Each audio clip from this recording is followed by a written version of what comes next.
அவ்வளவு உயர்ந்த மந்திர பலனை தரக்கூடிய நாமாக்கள்ல ஒண்ணு இந்த ஓம் சரவணபவ அப்படிங்கிற நாமா. இவ்வளவு ஆற்றல் நிறைந்த இந்த மந்திரத்தை நாம என்னென்ன பலன்கள் தருதுன்னு தெரிஞ்சுக்கிட்டு சொல்றது அப்படிங்கறது ஒரு சிறப்பு தானே. சா அப்படிங்கிற எழுத்து செல்வத்தையும் மங்களத்தையும் நமக்கு குறிக்கும். ரா அப்படிங்கிற எழுத்து கல்வியையும் ஒளித்தன்மை நிறைந்தவர் அப்படிங்கிற பொருளையும் நமக்கு குறிக்கும். வா அப்படிங்கிற எழுத்து முக்தி அப்படிங்கிற உயரிய நலனையும் சாத்வீக தன்மையையும் நமக்கு பெற்றுத்தரும். நா அப்படிங்கிற எழுத்து பகைமையை வெல்லும் திறனை நமக்கு ஏற்படுத்தும்.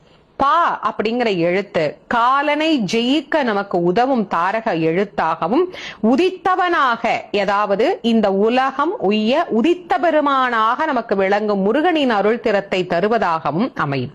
வா என்கின்ற எழுத்து ஆரோக்கியத்தை நமக்கு தரக்கூடியதாகவும் நீடித்த ஆயுளை நமக்கு பெற்றுத்தரக்கூடியதாகவும் அமைந்திருக்கக்கூடியது இந்த ச ர வ ந ப வ என்கின்ற 6 எழுத்துக்கள். முருகனையே நாம் குருவாக கொண்டு இந்த நாமத்தை யார் வேண்டுமானாலும் எந்த வயதினர் வேண்டுமானாலும் உச்சரிக்கலாம்.